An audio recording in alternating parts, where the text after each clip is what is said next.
Hey there.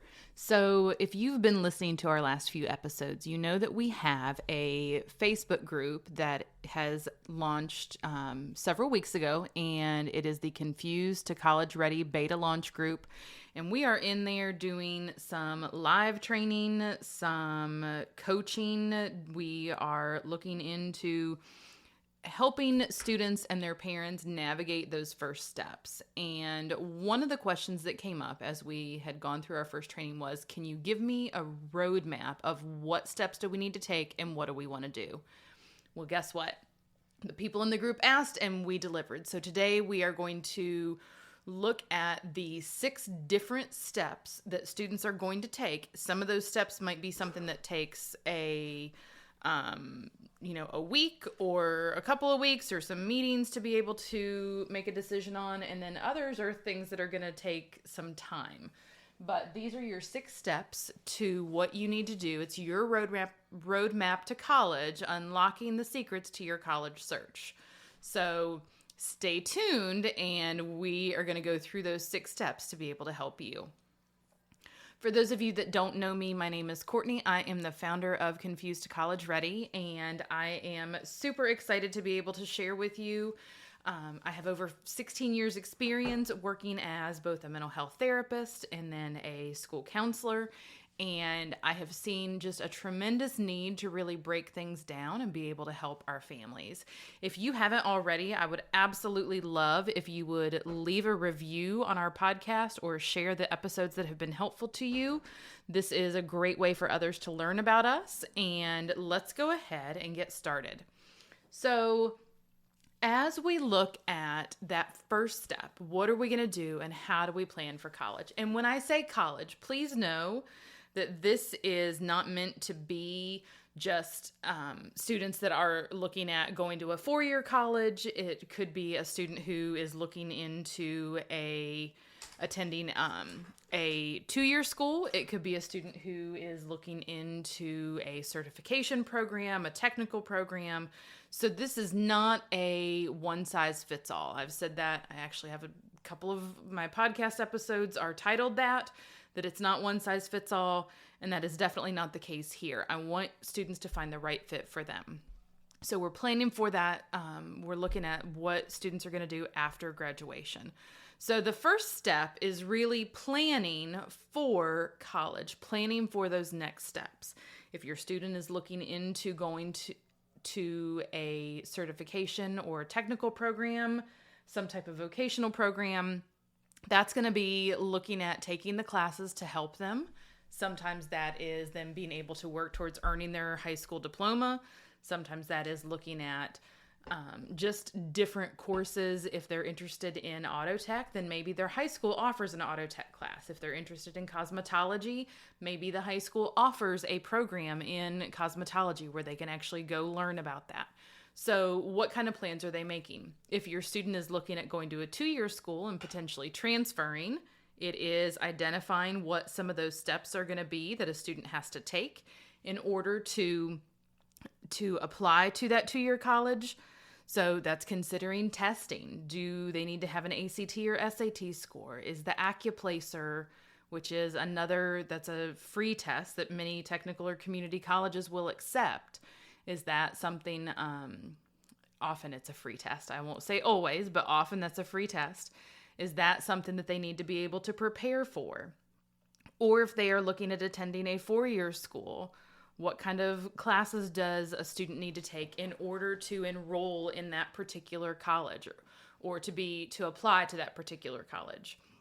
What kind of test scores are they looking at? How much money is it going to cost? What are the specific factors that your student wants to make sure that they have done, doing some of the preparation and planning for what they might want to do? That step is something that I honestly can kind of be intertwined with several of the other steps, but we really want to start in freshman year with planning, looking at classes, looking at making sure that your student is on the right track. The second one is searching for the right college. And so this is, and again, it's not necessarily a 4-year school, but that right program. This is your student identifying potential careers that they might be interested in, and then looking at potential majors and figuring out what kind of colleges are they interested in applying to. So is this something where your student wants to be involved in a major that really is only available in certain areas? Is this something where they want to be part of an athletic team and they need to make sure that that team is offered on their campus? Do they want to be near the city or have easy access to shopping and other things? Or are they okay with being in a more remote location? All of those things are really important factors as that students are trying to figure out what they want to do. And so we want students to make sure that as they're searching, that they have thought through those factors to see what are some of those critical criteria. Are there things that they absolutely have to have? Are there things that would be a deal breaker? If so, that's important to consider when making a list of those colleges. The third one is actually applying to colleges. And so we've had multiple episodes recently about what to do with the application, how to apply, making sure that students are really looking at their component and the student-led portion of the application, in addition to the part that other people need to complete, whether that be recommenders or sending transcripts in from the high school, lots of different pieces. So that is something else that is important and worth considering. Then we want to think about, how are you going to pay for college? So this is looking at potential financial aid. And again, this is one that you can look at. You don't have to wait until senior year for it. This is something where if you are looking at saving money in a 529, if you are considering scholarships as far as how your student is going to pay, there are multiple components in that paying for college. And this is something that we break down a lot more in the course, is how do you search for that financial aid? How do you search for scholarships? What does it mean?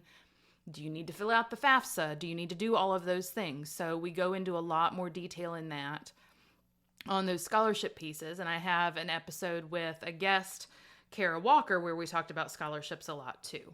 So today we're really just doing an overview of these different pieces, but paying for college is another step. And then choosing the right college. So we've thought about criteria that your student has to have. We've got the applications in. We've considered scholarships and money. You've received your applications and or your acceptance letters. You know the list of schools that your student has been accepted to, and it's time to start making some decisions. Well, I am really big on gut feelings.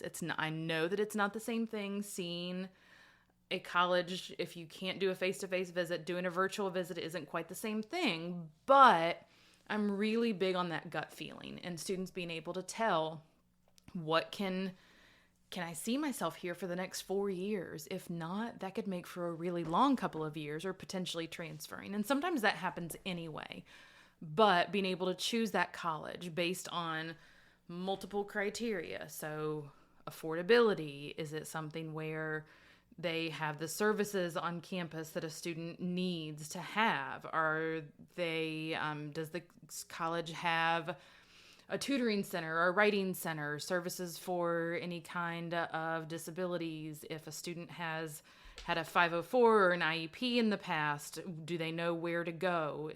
Are there places where the student feels like it's a good fit for them? And choosing the right college. It's not one size fits all. This is not a be all end all by any means, that students have to be pigeonholed into a specific school. So we want to make sure that everybody feels comfortable and confident.